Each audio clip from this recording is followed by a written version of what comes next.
बड़ी और खूबसूरत कार जंगल से गुजर रही थी। उस कार में एक साइंटिस्ट अपनी फैमिली के साथ सफर कर रहा था। अचानक से उस कार का ब्रेक फेल हो जाता है, जिसके कारण वो कार एक बड़े से पेड़ से टकरा जाती है। एक्सीडेंट के कारण साइंटिस्ट और उसकी पूरी फैमिली बेहोश हो जाती है। तभी जंगल में से गब्बर नाम का एक डाकू गुजर रहा था और वो कार को लूटने के लिए कार की तरफ बढ़ने लगता है। इतने में वहां रवि नाम का एक लड़का अपनी बाइक पर गुजर रहा था। वो कार को इस हालत में देखकर वहां रुक जाता है। रवि को देखकर गब्बर नाम का डाकू वहां से भाग जाता है। रवि उन सब लोगों को अपने गांव के अस्पताल में ले जाता है। 2-3 दिन बाद वो सारे लोग बिल्कुल ठीक हो जाते हैं। तब वो सब मिलकर रवि का शुक्रिया अदा करते हैं। तब वो आदमी रवि से कहता है, मेरा नाम आकाश है और मैं एक साइंटिस्ट हूँ।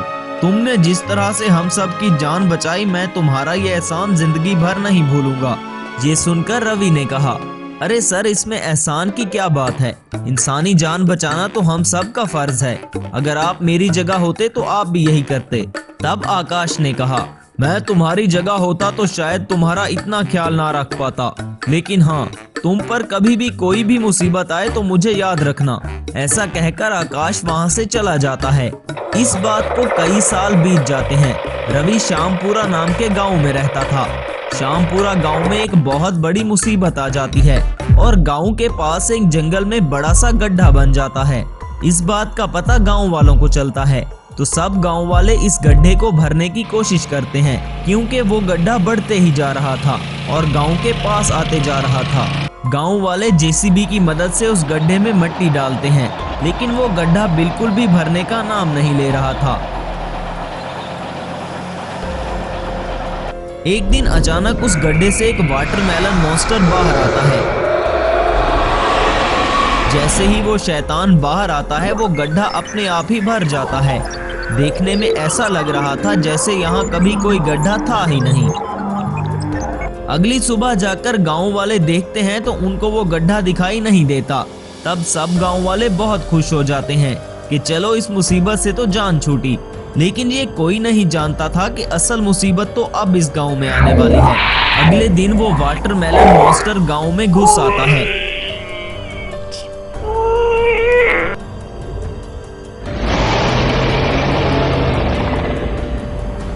उसे देखकर लोग अपनी जान बचाकर यहाँ वहाँ भागने लगते हैं।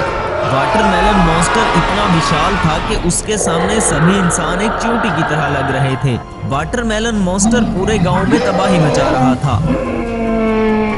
रवि, जो किसी काम से शहर गया हुआ था, अगले दिन अपने गांव में वापस आता है और गांव की ऐसी हालत देखकर एक आदमी से कहता है, अरे ये हमारे गांव की ऐसी हालत किसने की। तब वो आदमी रवि को बताता है, रवि बाबू, क्या बताऊं, हमारे गांव में एक शैतान घुस आया था और उस गड्ढे से बाहर निकला था। गांव में आते ही वो हर तरफ तबाही मचाने लगा। अब वो शैतान सारे गांव वालों के लिए खतरा बन चुका है। रवि एक पढ़ा लिखा समझदार इंसान था, इसलिए वो पुलिस को कॉल करके वहां बुलाता है। तब एक पुलिस वाला कहता है, ये एक वाटरमेलन मॉन्स्टर है, इसे खत्म करने के लिए मुझे स्पेशल फोर्स को बुलाना पड़ेगा। स्पेशल फोर्स अपने टैंक्स और हेलीकॉप्टर लेकर उस मॉन्स्टर को मारने के लिए आती है, लेकिन मॉन्स्टर पर किसी चीज का कोई असर नहीं था। वो सारी गाड़ियों को तबाह कर देता है।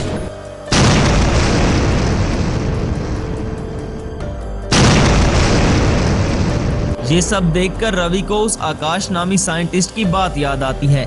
उस साइंटिस्ट ने जाने से पहले रवि से कहा था कि तुम पर जब भी कोई मुसीबत आए मुझे याद करना, मैं तुम्हारी मदद करूंगा। अगले दिन रवि आकाश के पास उसकी लैब में जाता है। आकाश इस शहर का सबसे बड़ा साइंटिस्ट था। तब आकाश ने रवि से कहा, अरे रवि, मेरे दोस्त, कैसे आना हुआ, मैं तुम्हारी क्या मदद कर सकता हूँ। ये सुनकर रवि ने कहा, क्या बताऊँ आकाश भाई, हमारे गाँव में एक वाटरमेलन मॉन्स्टर घुस आया है और वो गांव में हर तरफ तबाही मचा रहा है। वो इतना विशाल मॉन्स्टर है कि उसे रोकने में पुलिस और स्पेशल फोर्स भी नाकाम हो चुकी है।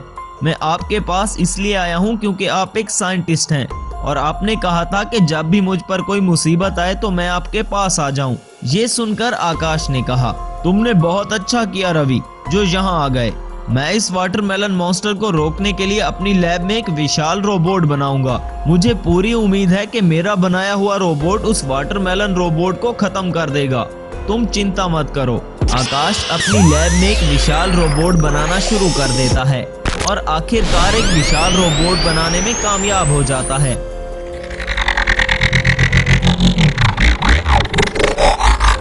आकाश अपने रोबोट को गांव में लोगों की हिफाजत के लिए भेजता है। वो रोबोट गांव में आता है तो उसका सामना उस खतरनाक वाटरमेलन रोबोट से होता है। दोनों के दरमियान लड़ाई शुरू होती है। वाटरमेलन मॉन्स्टर बहुत ज्यादा शक्तिशाली था, इसलिए वो आकाश के रोबोट को खत्म कर देता है। इस बात का पता आकाश को चलता है।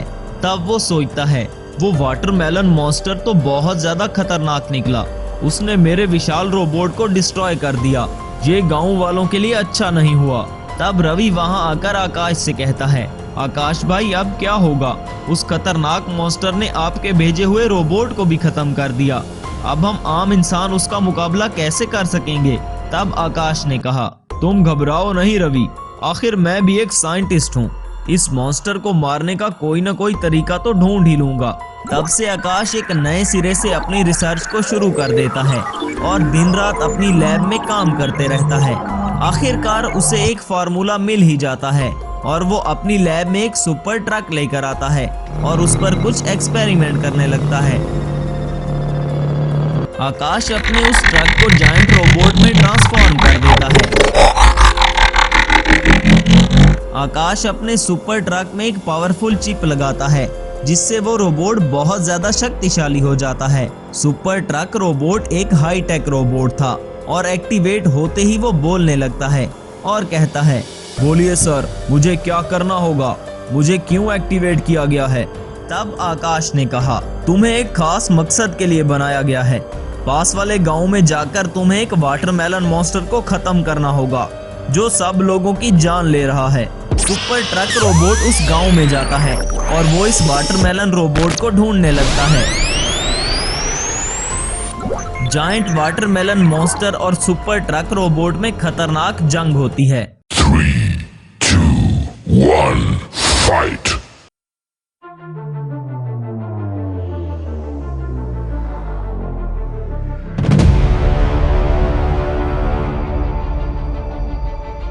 Hi tech super truck robot watermelon monster को खत्म कर देता है। इस तरह आकाश सभी गांव वालों की जान बचा लेता है।